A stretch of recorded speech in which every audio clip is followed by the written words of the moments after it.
महत्वाकांक्षी बहू। आगे बढ़ने की चाह रखना कोई गलत बात नहीं है, लेकिन क्या हो जब महत्वाकांक्षा इतनी बढ़ जाए? बहू, ये नौकरी ही करती रहेगी या कुछ घर का काम भी करेगी? जब देखो बस अपने ऑफिस का काम करती रहती हो। मम्मी जी, आप नहीं जानती मैंने यहाँ तक पहुँचने के लिए कितनी मेहनत की है।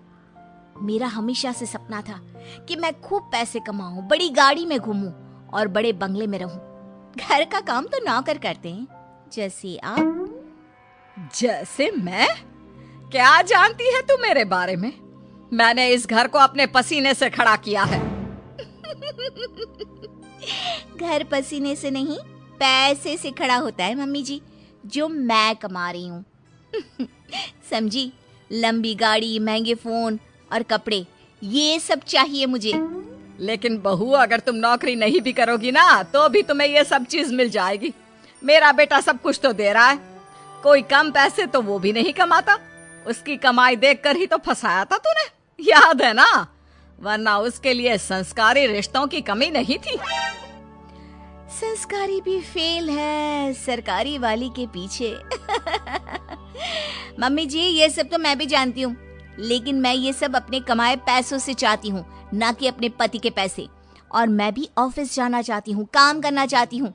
मैं भी चाहती हूँ कि लोग मेरे आगे पीछे मैम मैम करके घूमे और मैं उनको बॉस बनकर ऑर्डर दूँ। You know, work like a man. Like a man? अरे लाइक अ मैन बनने के चक्कर में बहू वुमन भी ना रह जाओ। अरे क्यों बहू, मैं जानती हूँ तू बहुत महत्वाकांक्षी है, लेकिन तू अपने सपनों के लिए अपने परिवार को भूल जाएगी क्या? और अगर आगे बढ़ने की इतनी ही चाह थी तो शादी क्यों की? बस कीजिए मम्मी जी, बहुत थक गई हूँ मैं, मुझे आराम करना है। और मेरा खाना प्लीज मुझे मेरे कमरे में ही दे देना, मैं वहीं खाऊंगी। ये कहकर बहू चली जाती है अपने कमरे में। अगले दिन, मम्मी, टीचर ने आपको स्कूल में बुलाया है। मुझे? लेकिन क्यों, क्या हो गया? वक्त नहीं है मेरे पास। वैसे हुआ क्या है? फीस तो मैं समय से दे रही हूँ, और क्या चाहिए इन स्कूल वालों को? मम्मी, इस बार मेरे एग्जाम्स में नंबर कम आए तो मैम आपसे मिलना चाहती है। नंबर कम आए हैं तो और पैसे ले लें। क्या है ये, वक्त खराब करते रहते हैं। नंबर कम आए हैं? अरे तभी तो मैं तुझे बोलती रहती हूँ पढ़ ले, और तू है कि पूरा दिन बस वीडियो गेम। देख बहू, तेरे ध्यान न देने का नतीजा इसके नंबर कम आने लग गए हैं। मम्मी जी, कोई बात नहीं है, अभी वो बच्चा है और स्कूल टाइम में ऐसा होता रहता है, संभल जाएगा। वैसे भी हम लोग कमाकर इतना पैसा जमा कर देंगे कि ये बैठ कर खाएगा तो भी खत्म नहीं होगा। बहू, अगर तेरे यही तेवर रहे तो मुझे डर है कि कहीं गोलू तुम्हारे हाथ से ना निकल जाए। इसलिए घर पर ना सही बच्चों पर तो थोड़ा ध्यान दो। मम्मी जी, आप फिक्र मत कीजिए, मैं सब संभाल लूंगी। चलिए ऑफिस के लिए निकलती हूँ। हाथ से बच्चा निकले ना निकले, आप मुझे ऑफिस से जरूर निकलवा देंगी। मैं निकलवा दूंगी? अरे तेरी हरकतें, इसे तो कहना ही बेकार है। लगता है अब विक्रम ही इससे बात करेगा। सास बेटे को फोन करके सारी बात बता देती है। हाँ माँ, तू सही बोल रही है। आखिर हम काम तो मुन्ने के लिए ही कर रहे हैं। अगर वही ठीक नहीं निकला तो मैं बात करता हूँ उससे। शाम को बहू जब काम से घर लौटती है, मम्मी जी, अगर आपको यहाँ किसी चीज की परेशानी थी तो आप मुझसे बोलती, इनको फोन करके बताने की क्या जरूरत थी? क्योंकि तू मेरी बात सुनने को तैयार ही कहाँ होती है। तुझे तो केवल अपने काम की पड़ी होती है। मैंने अपनी परेशानी अपने बेटे को बता दी, अब वही सब यहाँ आकर संभाल सकता है। कुछ दिनों बाद बेटा विदेश से घर आता है। ये सब क्या हो रहा है? मैं नौकरी करने विदेश क्या चला गया? तुमने तो घर के कामों से छुट्टी ही ले ली। अगर मुझे पता होता तुम ऐसा कुछ करोगी तो मैं कभी विदेश ही नहीं जाता। लेकिन मुझे समझ में नहीं आ रहा तुम ऐसा क्यों कर रही हो? तुम घर पर ध्यान क्यों नहीं दे रही? घर के कामों पर क्या ध्यान देना, उनके लिए मम्मी जी है ना। मैं भी तुम्हारी तरह पैसे कमा रही हूँ और अपने सपने पूरे कर रही हूँ। मैं पैसे अपने सपने पूरे करने के लिए नहीं, हम सबके लिए कमाता हूँ, ताकि तुम सब बढ़िया से रहो, तुम्हें किसी चीज की दिक्कत ना हो। और वैसे भी हमें तुम्हारे जॉब करने से कोई प्रॉब्लम नहीं है। प्रॉब्लम ये है कि तुम अपने परिवार के प्रति जिम्मेदारियां पूरी नहीं कर रही हो। पूरी जिम्मेदारी उठाने का ठेका मैंने लिया है क्या? अरे कुछ तुम ही कर लो। ऐसा है तो ठीक है माँ, मैं घर के कामों के लिए नौकर रख रहा हूँ और गोलू की पढ़ाई वगैरह मैं सब खुद देख लूंगा। अगले दिन से घर का सारा काम नौकरानी संभाल लेती है और कभी कभी तो वो सास की देखभाल भी करती है। तूने एकदम सही लड़की को काम पर रखा है।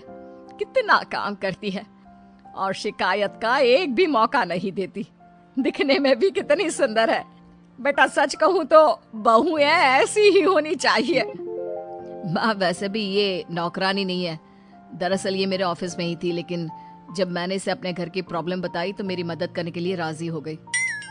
दूसरों के लिए सोचती भी कितना है। हाँ माँ, मुझे नहीं पता था कि ये गीता इतना अच्छा घर का काम भी कर लेती है।